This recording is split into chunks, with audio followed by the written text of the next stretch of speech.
ജിദ്ദയിൽ നടക്കുന്ന ഹജ്ജ് ഉംറ കോൺഫറൻസും എക്സിബിഷനും ഇന്ന് സമാപിക്കും. നിരവധി രാജ്യങ്ങളുമായുള്ള ഹജ്ജ് കരാറുകൾ സമ്മേളനത്തിൽ ഒപ്പുവച്ചു. ഹജ്ജ് ഉംറ സേവനം മെച്ചപ്പെടുത്താൻ ആവശ്യമായ ചർച്ചകളും പ്രദർശനങ്ങളും ഉണ്ടായിരുന്നു. 4 ദിവസങ്ങളായി ജിദ്ദ സൂപ്പർ ഡോമിൽ നടക്കുന്ന 4ാമത് ഹജ്ജ് ഉംറ കോൺഫറൻസ് ആൻഡ് എക്സിബിഷൻ ഇന്ന് രാത്രിയോടെ സമാപിക്കും. ഹജ്ജ് ഉംറ തീർത്ഥാടനവും സേവനവും മെച്ചപ്പെടുത്താൻ ആവശ്യമായ നിരവധി ചർച്ചകളും പ്രഭാഷണങ്ങളും എക്സ്പോയിലുണ്ടായിരുന്നു.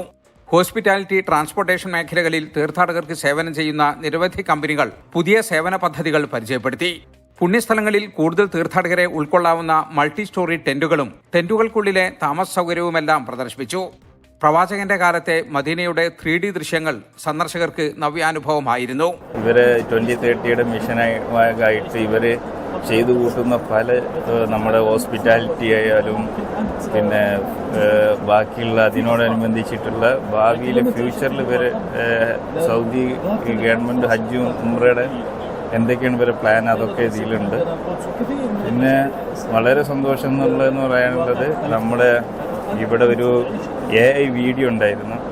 നമ്മൾ പഴയ കാലത്ത് നബി ഹിജ്റ വന്ന് മദീനയിൽ ഇറങ്ങി മുതലുള്ള ഒരു നമ്മൾ ശരിക്ക് ആ പഴയ കാലത്തേക്ക് പോയി. മാഷാ അല്ലാഹ്. വിശുദ്ധ കഅബയുടെ അകംകാഴ്ചകളും പുണ്യസ്ഥലങ്ങളിലെ വികസന പ്രവർത്തനങ്ങളുമെല്ലാം ഇവിടെ കാണാം. ആഭ്യന്തര മന്ത്രാലയം, വിദേശകാര്യ മന്ത്രാലയം, ഹജ്ജ് ഉംറ മന്ത്രാലയം തുടങ്ങിയവയുടെ സ്റ്റാളുകൾ സർക്കാർ ചെയ്യുന്ന ഹജ്ജ് സേവനങ്ങൾ സന്ദർശകർക്ക് അടുത്തറിയാനുള്ള അവസരം നൽകി. ചർച്ചകളിൽ 120-ലേറെ പ്രഭാഷകരാണ് പങ്കെടുത്തത്. 950-ലേറെ അന്താരാഷ്ട്ര പ്രതിനിധികൾ പങ്കെടുത്തു.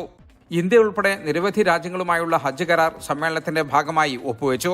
280-ലേറെ സ്റ്റാളുകളും 250-ലേറെ ഹജ്ജ് സേവന കരാറുകളും എക്സ്പോയുടെ പ്രത്യേകതകളായിരുന്നു.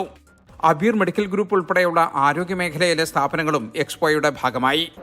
നൂതനമായ സാങ്കേതിക സംവിധാനങ്ങൾ പ്രയോജനപ്പെടുത്തി എങ്ങനെ ഹജ്ജ് സേവനം മെച്ചപ്പെടുത്താം എന്നതാണ് പ്രധാനമായും ഈ ദിവസങ്ങളിൽ ചർച്ച ചെയ്തത്.